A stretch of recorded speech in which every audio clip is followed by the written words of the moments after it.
Ce programme vous est proposé par Osiris, cabinet de coaching et de formation en intelligence de soi. Bonjour à toutes et à tous, je suis Marc Joget et vous écoutez Chiche, le podcast où l'on s'interroge sur le nouveau leadership dont le monde a besoin. Ici, on questionne notre contexte professionnel qui se transforme. L'occasion de sortir des recettes traditionnelles qui ne fonctionnent plus et de faire un pas supplémentaire au service d'un leadership unique, personnel et aligné. 2 fois par mois, je partage avec vous mes rencontres avec des hommes et des femmes inspirants. Ces hommes et ces femmes sont des dirigeants d'entreprise, des experts, des entrepreneurs, qui tous, dans leur vie professionnelle, interrogent leur singularité et challengent leurs habitudes. Ils et elles ont accepté de partager leurs expériences, et avec eux, je vous propose de questionner nos fonctionnements et de revisiter notre leadership. Nous allons parler de réussite et d'échec, d'engagement et de transformation, de connaissance de soi et de relations aux autres, mais aussi du courage nécessaire pour mettre nos valeurs en action et faire nos choix en conscience. Vous écoutez Chiche, soyez les bienvenus.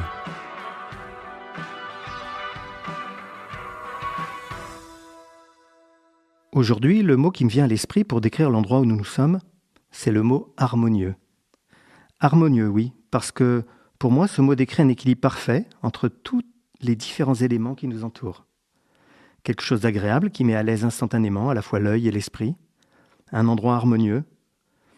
Je veux dire un endroit qui assume une beauté classique, celle qui démontre une connaissance parfaite des codes de l'élégance, mais qui la revisite avec une modernité évidente.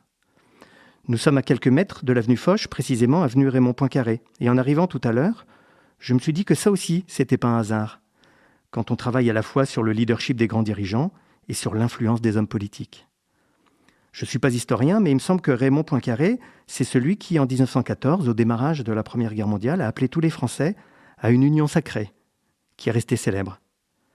Cette union sacrée traduisait à l'époque la nécessaire solidarité face à l'ennemi.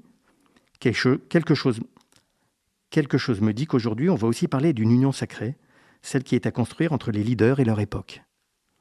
Nous sommes aujourd'hui dans les bureaux de l'agence The Arcane, avec sa fondatrice et sa présidente, Marion Darrieutor. Bonjour Marion. Bonjour Marc. Marion, les auditeurs de ce podcast le savent, je suis persuadé que les lieux parlent des personnes qui les occupent et qu'on n'en est pas là par hasard. Alors cet endroit, à la fois très institutionnel, sobre, classique, mais aussi revisité aux couleurs de la modernité, et qui accueille aussi parfois les excentricités des défilés de la Fashion Week. Est-ce que ça parle de toi ? Oui, complètement. C'est un lieu en harmonie avec qui je suis, comme tu le disais, avec ce joli mot qui est l'harmonie. C'est un lieu que j'ai voulu à la fois institutionnel, mais aussi décalé, un peu rebelle et punk, parce que dans cet écrin de l'avenue Raymond Poincaré, se niche ce qu'on appelle l'Arcane Palace. Et dans Arcane Palace, il y a ce restaurant où nous sommes. Il y a également un bar, une salle à manger, un petit appartement et même une boîte de nuit. D'habitude, dans les épisodes de Chiche, je laisse l'invité se présenter lui-même avec ses mots. Mais aujourd'hui, parce que la présentation de ton parcours et de tes succès pourrait prendre un épisode entier, j'ai envie de changer un peu la formule. Tu as été DGA de TBWA Corporate à 29 ans. Tu montes ta première agence, Elan, en 2008, en pleine crise économique mondiale. Tu deviendras par la suite présidente d'Elan Edelman, une structure de 140 collaborateurs, je crois. Et en 2020, en pleine pandémie, encore en plein milieu d'une grave crise, c'est de nouveau l'appel de l'entrepreneuriat et tu fondes The Arcane, un cabinet de conseil en influence et en gouvernance qui a pour ambition d'être la relève du monde de l'influence. Alors ce parcours d'entrepreneur réussi, ça parle de Marion. Ça parle des Marion, j'ai envie de dire. D'une Marion des débuts et d'une Marion d'aujourd'hui. Ça parle d'une transformation, d'une renaissance, si je reprends ton mot. Et c'est en particulier de cette renaissance dont j'aimerais parler avec toi pour commencer cet épisode. Alors ça parle d'une première Marion qui réussit, celle d'une entrepreneur qui avait épousé tous les codes, avec la panoplie de l'entrepreneur parfaite, avec tous les attributs de la réussite. Elle était comment cette Marion ? Cette Marion, elle était conforme. Conforme parce que c'est une Marion qui avait envie de cocher les cases, de faire plaisir, qui pensait que pour réussir, il fallait se conformer, parce que la réussite a des codes, parce que mon secteur d'activité a des standards et des référentiels. Et donc, c'est une Marion qui était en observation de tout ce qui fait la réussite dans mon milieu, qui est le milieu de la communication. Je me suis dit, tiens, je vais me conformer. Donc, j'étais en observation de ceux qui me dirigeaient, plutôt des hommes. Et donc, j'ai singé des codes de leadership, des comportements, des attitudes, pour essayer d'avoir le mode d'emploi, puisque personne ne me l'avait donné. Donc voilà, donc c'est une Marion qui regardait la norme sociale comme quelque chose, comme un exercice imposé, mais comme un exercice qui était une condition de la réussite professionnelle. Une réussite que tu as rencontrée d'ailleurs. Ces codes semblaient fonctionner, en tout cas pour toi. C'était une partie de ta recette. Oui, complètement. C'est-à-dire que moi, j'ai eu des fonctions de direction générale assez tôt. Je crois que j'avais 29 ou 30 ans. Et donc, en fait, finalement, ces codes, ils marchaient. Voilà, des codes plutôt masculins, dans la vitesse, dans la puissance. Parce qu'en plus, quand on est une toute jeune dirigeante, on a plutôt tendance à aller chercher des codes du masculin pour s'inventer une autorité, une puissance qu'on n'a pas forcément chevillée au corps parce qu'on est encore plein de doutes quand on est un jeune dirigeant. Mais effectivement, le fait de m'inspirer, me conformer, singer des codes, en fait, ça m'a plutôt réussi. Jusqu'au jour où, effectivement, il y avait une forme d'écartèlement en moi, un désalignement, mais que je n'ai pas tout de suite compris, puisqu'en fait, ça demande... Enfin voilà, ça saute pas tout de suite aux yeux, ce désalignement.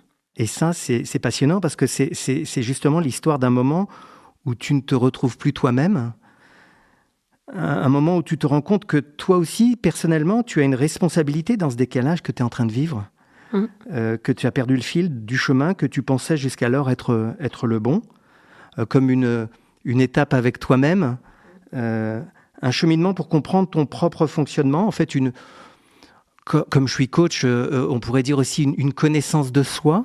Oui. Alors, comment ça s'est passé pour toi ? Et puis, ma deuxième question, c'est finalement la connaissance de soi. Tu la vois comment et tu l'utilises comment ? Vaste question, je vais commencer par la première, du coup. En fait, le virage, et c'est ce que tu dis sur la renaissance, c'est ce que j'écris dans mon bouquin, dans l'introduction, quand j'ai dit j'étais un leader et je me suis perdue. En fait, je pense que la connaissance de soi, j'en avais pas conscience. C'est-à-dire, il y a un moment de conscientisation, un moment pivot, qui est à un moment donné dans ma fonction de leader, où j'avais des patrons, des N+1, qui m'engageaient à être dans un leadership beaucoup plus masculin, parce que j'avais fusionné 2 entreprises, parce que la boîte était plus grande, et donc j'avais des patrons qui m'engageaient à renforcer le masculin dans mon leadership. Et donc c'est ce que j'ai fait, mais au bout de quelques mois, je me rendais compte que ça ne marchait pas, c'est-à-dire que mes collaborateurs ne me reconnaissaient pas, je perdais des clients, je perdais l'engagement de mes collaborateurs. Et donc, c'est là où je me suis dit, tiens, il y a un truc qui va pas. Mais je savais pas ce que c'était. Et je savais surtout pas que c'était un truc qu'on appelle la connaissance de soi. Et donc, en fait, ce jour-là, dans ce moment-là, j'ai fait un truc, et c'est ce que je raconte dans mon bouquin, c'est que je suis partie en Inde, finalement, à la découverte de moi-même, sans savoir ce que j'allais découvrir, parce que j'ai atterri dans un ashram, dans des conditions pas simples, mais avec cette idée de si j'échoue, c'est qu'il doit y avoir un truc de moi. Alors, ma première tentation a été forcément de dire c'est pas de ma faute, c'est mes équipes, on ne me comprend pas, enfin, tu vois, le truc classique de... C'est pas moi, c'est les autres. Exactement. Mais j'avais cette petite musique en moi qui disait quand même, je me reconnais pas dans le leadership que je suis en train d'exercer. Donc, je suis partie en Inde et ça a été le début de la connaissance de moi sur les bords du Gange, en faisant la connaissance dans un ashram, d'un guide spirituel de ce ashram, là où d'ailleurs les Beatles ont enregistré un de leurs albums. Et ce qui a été très intéressant, c'est que l'Inde est un lieu un peu spirituel pour ceux qui le connaissent, et que du coup j'ai observé le patron du ashram avec sa grande robe orange, et je me suis dit c'est marrant, tout le monde, c'est un ashram de 400 personnes, tout le monde est au garde à vous, il dirige sans être dans l'autorité, et pourtant ça tourne. Et donc c'est très intéressant de l'avoir observé, parce que je me suis dit finalement c'est comme ça que je veux diriger, c'est ce leader que je veux être. Et donc je suis revenue de l'Inde avec cette idée de je n'ai pas envie d'incarner un leadership trop masculin.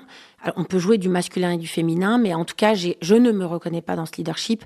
Et ça a été le début de la connaissance et de la réflexion et de l'introspection de quel leader je veux être. Ça me parle beaucoup parce qu'en fait, masculin, féminin, en fait, ce jeu avec les polarités qui sont en nous, c'est au cœur de l'accompagnement des dirigeants qu'on fait. Et c'est toujours exigence, bienveillance, court terme, long terme, masculin, féminin, autonomie et décision. En fait, c'est un jeu de polarité et c'est ce que j'entends dans la façon dont tu le racontes. C'est exactement ça. Et tu vois, on m'a pas appris ça, où j'ai pas eu le mode d'emploi, où j'ai pas lu les bons bouquins de management et de leadership. Mais effectivement, moi, je pensais qu'un leader, c'était la figure du masculin, de l'autorité, du surplomb, de la puissance. C'est comme ça, en fait. On m'a jamais proposé un autre modèle. Et en fait, j'ai compris au fur et à mesure que le leadership n'avait pas de genre. Il avait des situations. Il y a des moments où, quand je dois arbitrer des conflits, je dois être dans l'autorité. Ou quand je dois faire un feedback un peu cadré, je dois être dans le masculin, dans le registre du masculin. Quand je dois être dans l'écoute d'un collaborateur qui va mal, je dois être plutôt dans la rondeur, dans l'empathie. Et ça, en fait, j'avais pas compris que le leadership, c'était un catalogue de situations, de comportements, et qu'il fallait jouer avec ça.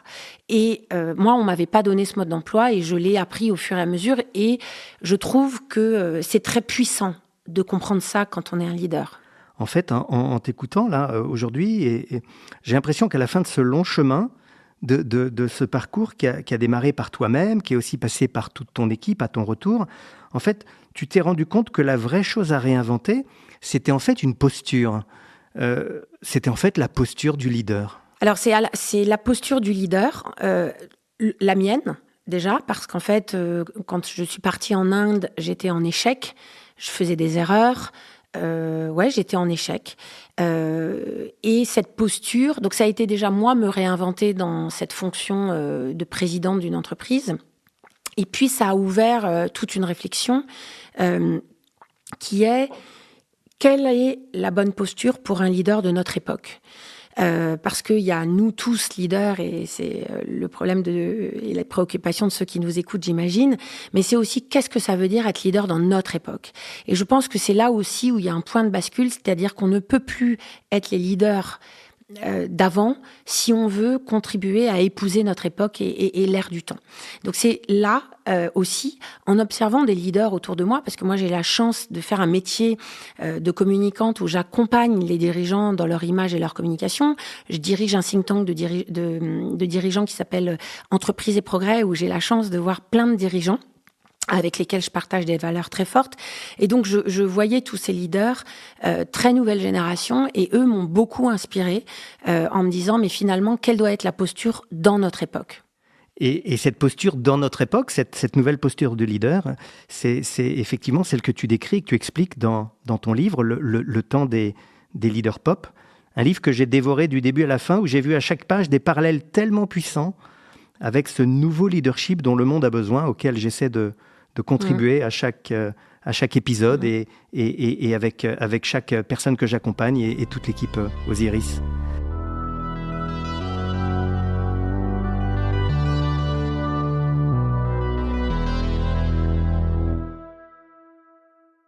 Ce que j'aime dans ton livre, c'est que tu donnes jamais de leçons. Tu revisites le leadership en proposant une palette d'expériences, d'échanges, de débats. En fait, tu revisites certains thèmes qui sont déjà existants, mais tu le fais en ajoutant ta pierre à un enjeu qui est bien plus grand. Et ce que j'aime aussi dans ton approche, c'est que tu démarres une conversation collective, en fait. Une conversation où chacun devra trouver sa place et devra prendre la parole. Et c'est cette conversation sur le leadership pop que j'aimerais qu'on continue aujourd'hui tous les deux. Merci beaucoup pour tes mots, ça me touche. Alors, tout démarre par une discussion avec un dirigeant que tu conseillais, je crois, et puis qui s'est dit, non, en fait, c'est pas moi, j'ai pas envie de faire ce que tu me demandes de faire. Oui, parce qu'en fait, on était en train de préparer un portrait de challenge du magazine où c'est 4 pages sur un dirigeant et il y a un mot. Le titre du portrait tient en un mot. Et c'est horrible, c'est tellement horrible comme exercice parce que ça veut dire que quand tu es dirigeant, tu dois être réduit à un mot. Et c'est très réducteur en dire mais moi je ne suis pas qu'un mot. Et pourtant c'est tout l'art du journaliste de choisir le mot qui te correspond.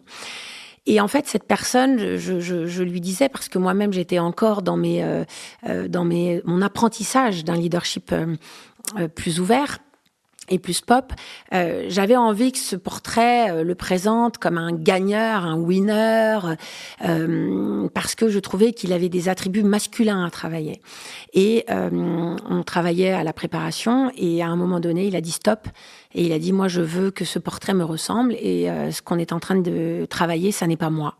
Et d'ailleurs, le portrait a été publié, et le titre, c'était Zen. Ce qui n'est absolument pas dans les portraits habituels du magazine Challenge. Et donc cet homme, il m'a permis d'avoir un déclic qui est de dire finalement, pour être un bon leader, il faut être aligné avec soi, parce qu'en fait, quand on fait le grand écart, ça marche pas. Quand on joue une pièce de théâtre, ça marche pas. Quand on a des éléments de langage que nos communicants nous ont donnés, ça ne marche pas. Et donc, il faut vraiment aller chercher cet alignement et cette authenticité. Voilà, donc c'est un peu comme ça que ce bouquin est né. J'ai pas voulu en faire un manuel de leadership. Et donc, je suis contente que tu me dises que c'est plutôt une conversation, parce que c'est ça. Moi, j'ai pas du tout la prétention d'écrire un manuel du leadership. J'ai juste voulu, à travers les grands dirigeants que je rencontre, qui m'inspirent, essayer de restituer le meilleur de tout le monde et comment eux s'adaptent à leur époque. Ça a été vraiment cette idée de témoigner, parce que les leaders nouvelle génération, ils existent. Moi, j'en croise tout le temps. Et ils trouvent les moyens de se réinventer et de s'adapter à notre époque. Et alors, s'adapter à l'époque, en fait, l'attitude de ce dirigeant qui assume sa différence, son atypisme, qui se permet de faire un pas de côté sincère en te disant « bah non, c'est pas moi, ça, je n'ai pas envie de l'être ». Ça t'a fait penser à ces artistes de pop art qui prenaient les symboles de la société de consommation et qui les détournaient pour en faire autre chose, pour en faire de l'art. Donc c'est ça. C'est exactement ça. C'est-à-dire que ce que j'ai appelé le pop leadership, sur lequel on reviendra, en fait, j'en ai eu l'idée en regardant le mouvement du pop art qui trouvait son inspiration dans la société de consommation. Donc, c'est Andy Warhol et la soupe Campbell. Ouais. En ce moment, à la Fondation Louis Vuitton, il y a une très belle exposition, voilà, sur le pop art. Et en fait, on voit bien, à travers ce courant artistique, qu'ils ont puisé leur inspiration dans la société de consommation. Et bien, le pop leadership, c'est exactement pareil. Ce sont des leaders qui trouvent leur inspiration dans la société qui les entoure. Mais ça veut dire que ça leur demande de regarder autour d'eux, d'ouvrir les yeux, d'être connectés à la société. Et c'est un peu ça le call to action de ce livre, qui est de dire, en fait, on ne peut pas être coupé du monde, il faut vraiment être en empathie avec la société. D'où le pop qu'on va détailler, mais c'est vraiment ça le pop leadership. C'est un leadership qui est beaucoup plus connecté à la société, parce que j'ai vu trop de leaders politiques, économiques, qui étaient déconnectés et dans leur monde.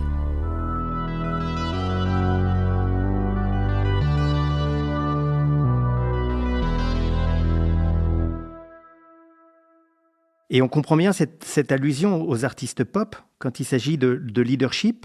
Du coup, l'acronyme POP veut dire autre chose. En fait, pop pour populaire, ouvert et politique. Et si tu veux bien, ce sont ces trois notions que j'aimerais aborder avec toi. Avec plaisir, puisque ça a structuré finalement le bouquin. J'ai fait 3 chapitres, voilà. Le P de populaire, qui est le premier. En fait, c'est pas populaire pour être, au sens être populaire, c'est populaire pour être connecté à la population. C'est ce que je disais, c'est être connecté à la société. Et il y a quelque chose qu'il faut jamais perdre de vue, c'est la population. Et en fait, quand un dirigeant est connecté à la population, il en devient plus populaire. C'est-à-dire que la popularité, elle vient du fait que nous, la population, on peut se reconnaître dans un leader. Parce qu'il a nos mots, il parle le même langage, il peut ressentir les mêmes émotions. Et je donne souvent un exemple qui est Zelensky. Au début de la guerre en Ukraine, dans la façon dont il était habillé, d'ailleurs il est toujours habillé en tenue de combat, dans les mots qu'il utilisait, dans les émotions qu'il donnait, en fait il était en fusion totale avec la population ukrainienne. Est-ce que c'est bien ou pas, je n'en sais rien, je ne fais pas de politique, mais Zelensky dans son incarnation disait « Je suis connecté à vous, je vous comprends, je suis avec vous ». Et quand c'est en temps de guerre, c'est encore plus fort. C'est ça que cela veut dire. C'est cette idée du leader qui est au centre de l'arène et non pas en position de surplomb. Comme s'il était dans un jardin public. Et il regarde les enfants, les adultes, les grands-parents. Et en fait, il voit la vie des gens se dérouler sous ses yeux. C'est très différent d'un dirigeant qui va au travail avec son chauffeur, qui prend un ascenseur qui lui est dédié et qui ne s'arrête à aucun étage, et qui arrive et va directement dans son bureau et qui n'en sortira pas de la journée, parce qu'en fait, ses réunions et son agenda ne lui permettent pas. Et donc moi, mon message, c'est de dire aux leaders, sortez de votre bureau, marchez dans la rue, allez capter l'air du temps, c'est ça qui vous rendra plus populaire. Voilà, c'est vraiment ça le premier P. C'est très intéressant ce que tu dis, parce que ce mot populaire, en fait, parfois il y a un petit sous-entendu péjoratif dans la façon dont on l'utilise tous les jours, populaire comme un peu en dessous ou un peu limité. Ce que j'entends, en fait, finalement, c'est que populaire, ça veut dire être ouvert au monde, quoi. Être ouvert au monde. Oui, c'est ça. Et dans populaire aussi, il me semble qu'il y a aussi quelque chose qui dit revenir au bon sens. Dans cet aspect populaire du leadership là, dont tu nous parles, il y a une notion, je crois que j'ai bien aimé dans ton livre, c'est parce que je vois beaucoup de bénéfices, c'est de faire à nouveau une vraie place au bon sens. On parle souvent du bon sens paysan qu'on a l'habitude d'invoquer, tu sais, une approche simple, sans bullshit, efficace. Il y a ça, il y a le bon sens, il y a aussi cet aspect direct, simple. C'est exactement ça. Populaire, c'est un mot qu'on doit réhabiliter, d'ailleurs, tu as raison, parce que c'est pas un mot qui a bonne presse. Populaire, c'est ce bon sens paysan, et oui, je l'assume, c'est des leaders qui sont capables de parler le même langage que les gens auxquels ils s'adressent. Et moi, dans mon métier de communicante, j'avais trop constaté que les leaders, pour vouloir se donner une posture, un leadership, montrer qu'ils font partie d'une forme d'establishment, ils utilisaient ne serait-ce que des mots et des attitudes qui les déconnectaient des gens, et notamment leurs collaborateurs. Et donc, il y a quelque chose de tout simple, déjà, c'est de retravailler les mots. Et à un moment donné, sujet, verbe, complément. Ça, c'est important. Donc, tu vois, un lexique très simple. Le fait de dire que on peut ressentir des émotions. Donc, c'est je ressens que... ce qui m'a touché, c'est que... Tu vois, et donc, en fait, ça passe par l'évolution, ne serait-ce que des mots et de l'expression publique du dirigeant. Et ça, c'est un combat que je mène auprès de mes clients, parce qu'il y a eu toute une époque, qui est l'époque des médias training à outrance, des éléments de langage bullshit, qu'on a vu se défiler sur les plateaux télé. Et ça, en fait, ça a tué l'authenticité des dirigeants. Et moi, mon objectif, c'est de remettre de la simplicité et de l'émotion dans leur expression publique.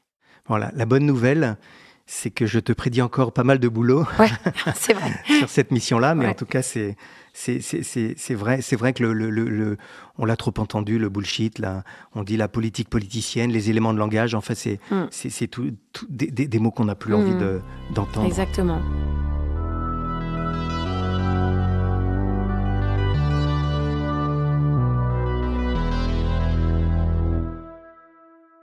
Alors, après le P de populaire, tu nous proposes le O pour ouvert.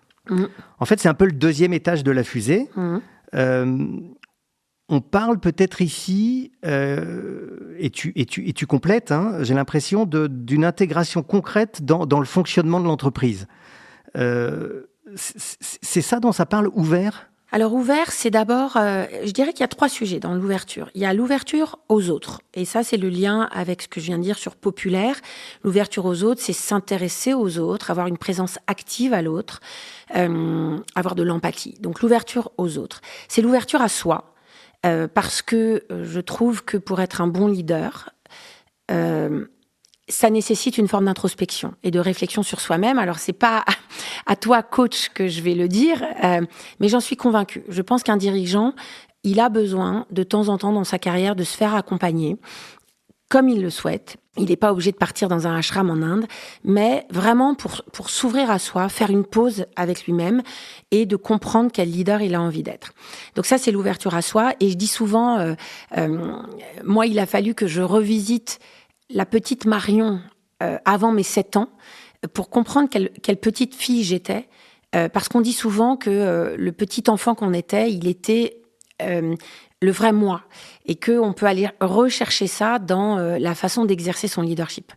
Donc moi, par exemple, j'étais une petite fille assez rebelle, mais ça, je l'ai enfoui, cette rébellion, puisque, comme je te l'ai dit, j'étais les codes et la conformité. Et à un moment donné, c'est ressorti. Et maintenant, je l'assume, et c'est aussi ce qui fait mon tempérament d'entrepreneur. Et donc, la troisième acception de l'ouverture, c'est l'ouverture des entreprises à son écosystème et ses parties prenantes. Et c'est effectivement ce que je développe sur la gouvernance ouverte.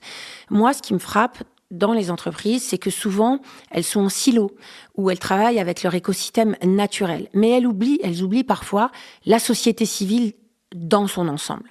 Et dans la société civile, il y a des parties prenantes. Alors parfois, elles font peur, ces parties prenantes, parce que ça peut être des activistes, ça peut être des journalistes un peu incisifs, ça peut être des hommes politiques qui ne nous comprennent pas. Donc c'est vrai que ça nécessite d'aller parfois au combat, mais il y a aussi des parties prenantes avec lesquelles on peut apprendre des choses, s'inspirer et grandir avec. Donc moi, je crois à cette co-construction et je crois à l'inclusion des parties prenantes dans la gouvernance des entreprises. C'est ça que ça veut dire en fait pour moi. Le haut de ouvert.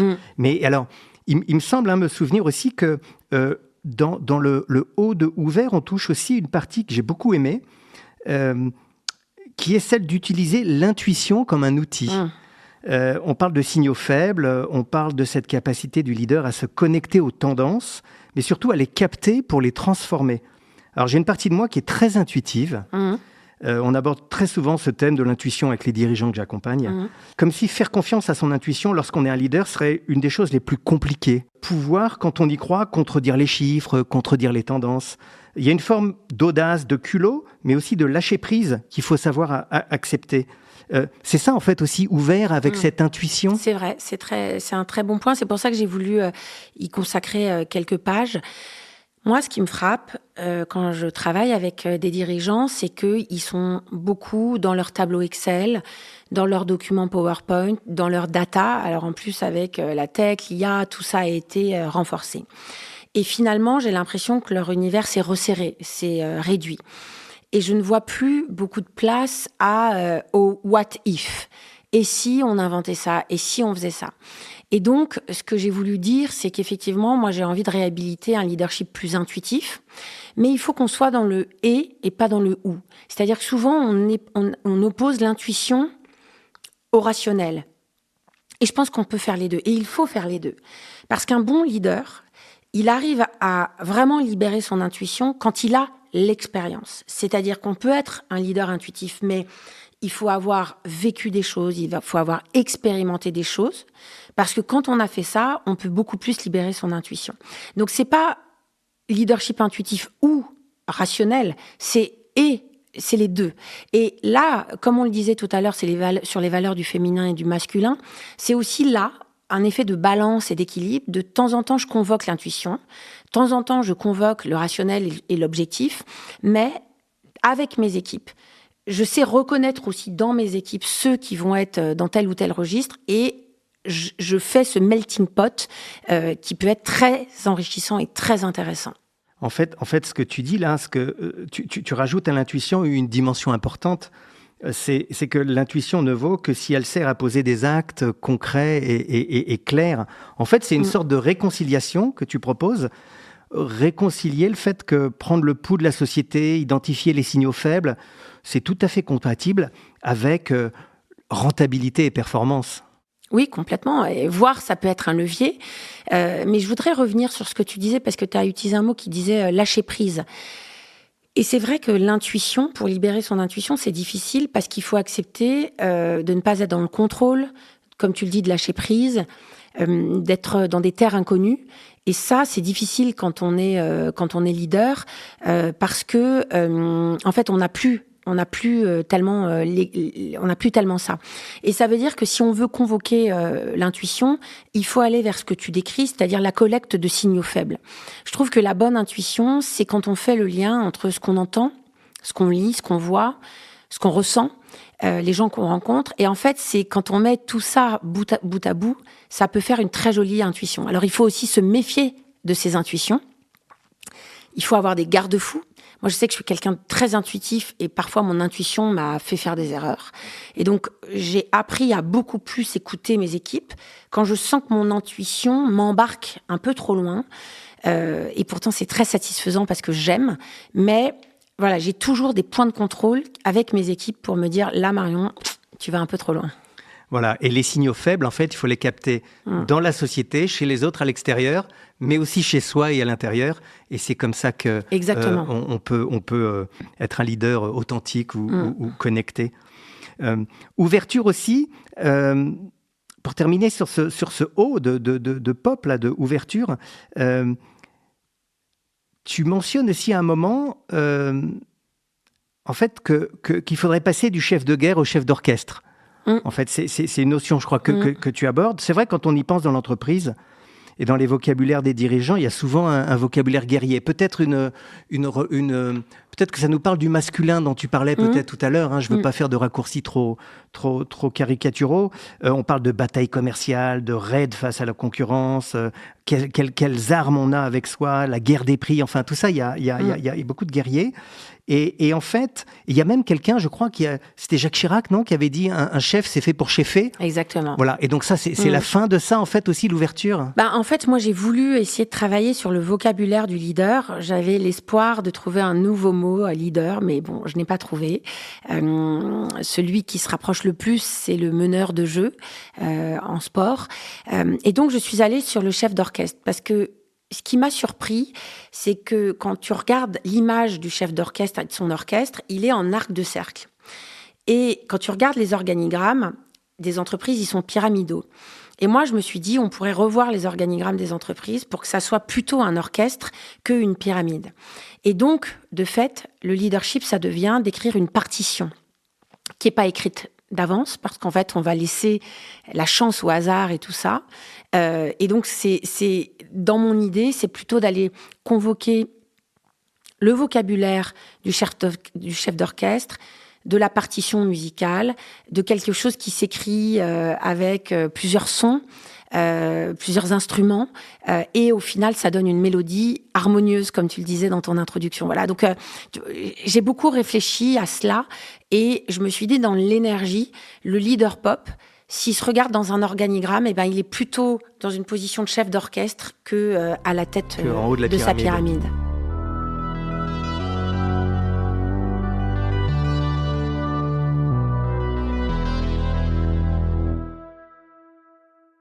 Je te propose maintenant d'aborder la troisième lettre de ce leadership pop, après populaire et ouvert, le dernier P, là, de P de politique.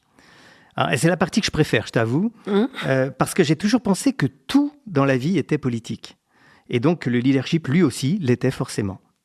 Alors, on va éviter d'utiliser le mot politique avec ce qui sous-tend de négatif, comme on pourrait dire la politique politicienne, comme on voit parfois la politique au service de ses intérêts personnels.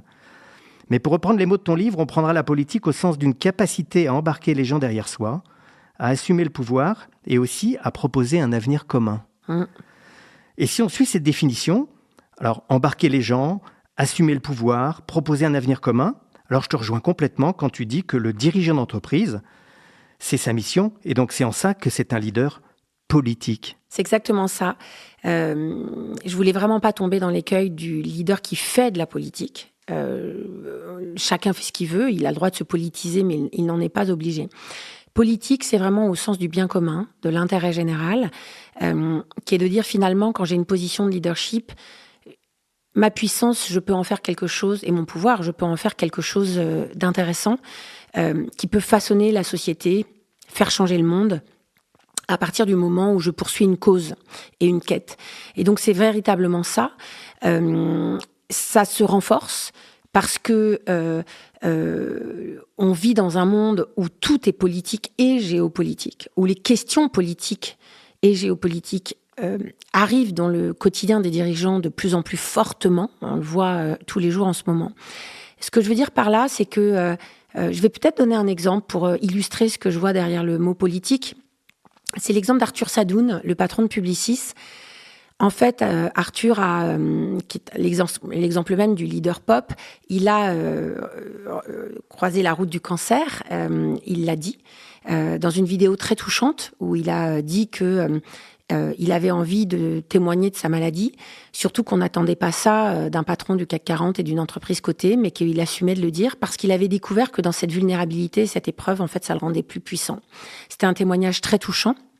Donc, il est typiquement dans le P de populaire, parce qu'en fait, finalement, il s'est connecté à la population et il y a beaucoup de gens concernés par la maladie.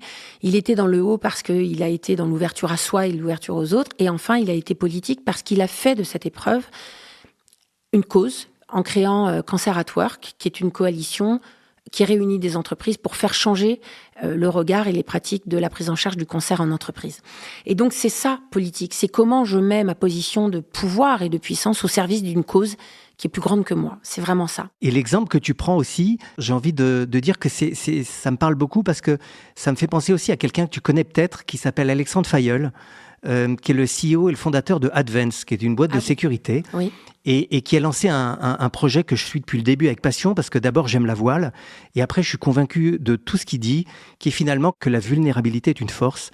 Donc son projet s'appelle Vulnérable. Il avait 2 bateaux sur le Vendée Globe, Thomas Ruyant et Sam Goodchild, et je pense que la vulnérabilité que tu mentionnais aussi, lui il l'apprend aussi comme une démarche politique. D'accord, c'est un beau projet. Donc cet aspect du leader politique, ou en tout cas cet aspect politique du leader et de l'entreprise, par définition aussi, c'est un peu une recommandation, une injonction, ou en tout cas quelque chose qui parle d'une interpellation citoyenne.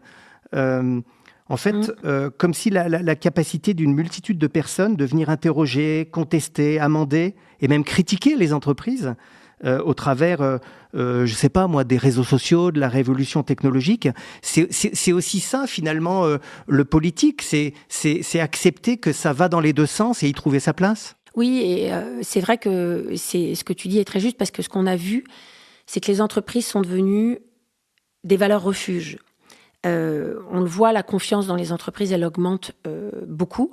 C'est aussi lié à la défiance grandissante dans nos institutions.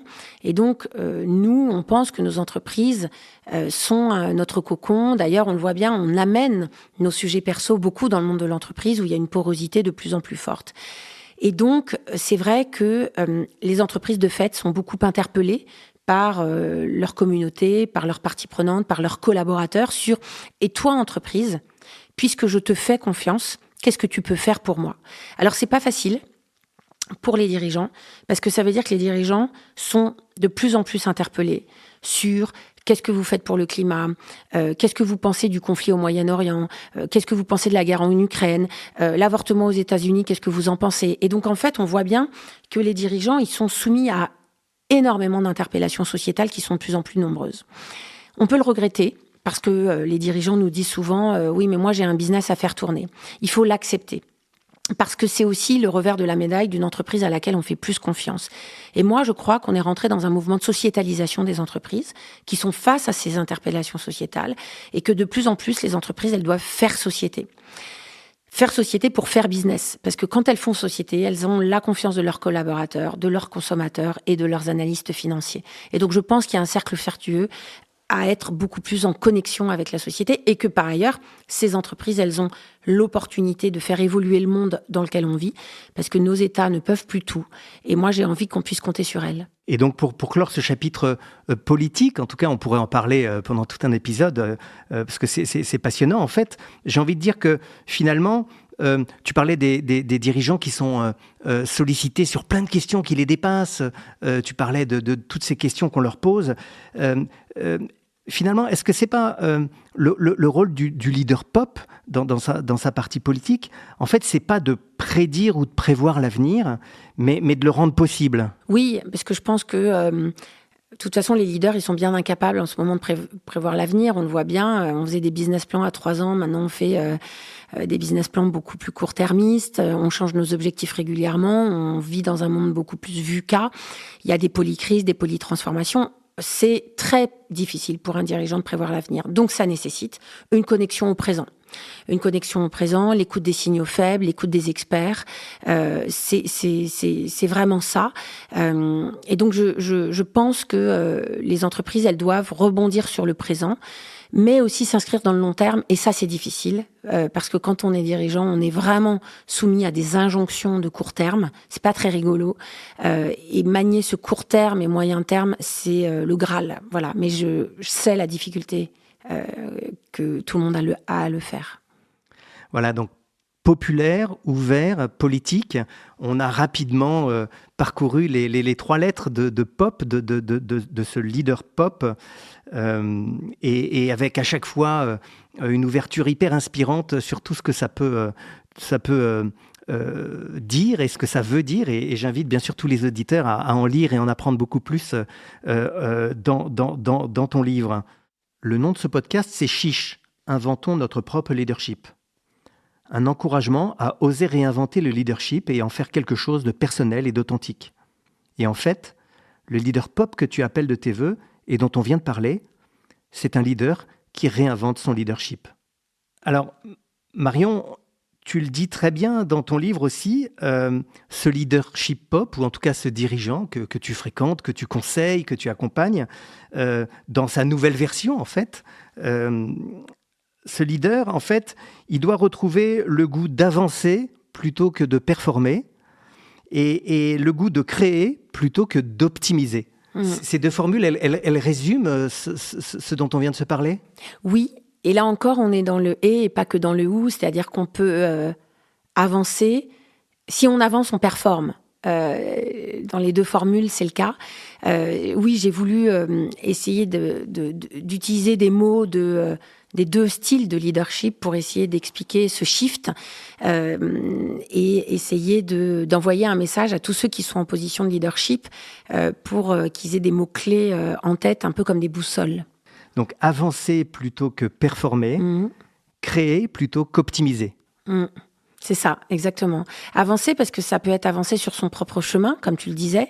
Et je pense que tu seras d'accord avec moi pour dire qu'un leader qui avance sur son chemin, il est beaucoup plus performant. Enfin, moi, je vois les leaders qui sont alignés, ce sont des sources de performance. Donc, oui, je pense qu'il faut aussi envoyer un message aux leaders de quand on avance sur la connaissance de soi, comme tu le disais, eh bien, en fait, la performance, elle est au rendez-vous. Donc, ça n'est pas... En fait, il vaut mieux le prendre par avancer pour performer que je vais performer et finalement, je vais avancer. Voilà, c'est un autre paradigme. Mais ça revient au même, parce qu'un leader, qu'on s'entende bien, au bout du compte, il doit performer. Au bout du compte, il doit sortir de la rentabilité, il doit créer des emplois. Donc, je ne veux pas envoyer un message de naïveté ou de leadership bisounours. Non, c'est pas le cas. C'est juste que je trouve que les moyens et le chemin est un peu différent, mais le résultat, il est, à mon avis, pour plus de performance.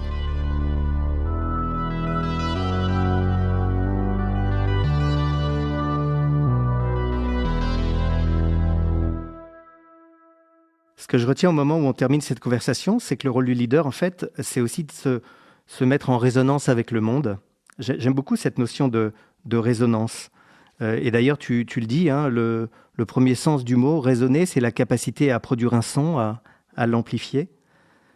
Le leader pop doit donc d'abord résonner avec soi-même, c'est ce que tu viens de dire, avec ses ressorts personnels qui lui permettent de se mettre en mouvement et de performer.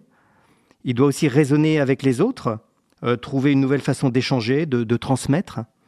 Et puis, enfin, il doit raisonner avec le monde pour laisser son empreinte et signifier à tous ce pourquoi il a choisi de se battre. Voilà ce que notre discussion et tes mots m'inspirent à cet instant, dans une très belle énergie, une très belle résonance, puisqu'il s'agit de ça. Merci Marc pour ton invitation. Et moi, je voudrais dire un mot. J'espère que, puisqu'on est sur la résonance, que cette conversation pourra résonner avec ceux qui nous écoutent, puisque c'est vraiment ça, ma quête, c'est d'avoir écrit ce bouquin pour partager un témoignage et encourager les autres à suivre ce chemin. Et du coup, le message que je pourrais envoyer, c'est peut-être chiche. Et si vous essayez d'être un leader pop. Merci Marion. Merci beaucoup. J'espère que cet épisode vous a plu, inspiré et fait réfléchir. Si c'est le cas, partagez-le, laissez un commentaire et je compte sur vous pour les 5 étoiles sur votre plateforme d'écoute préférée. Pour me suggérer des invités ou me faire part de vos retours, contactez-moi sur LinkedIn via Marc Jauget ou par email à l'adresse chiche@marcjauget.com. À très bientôt pour un nouvel épisode de Chiche.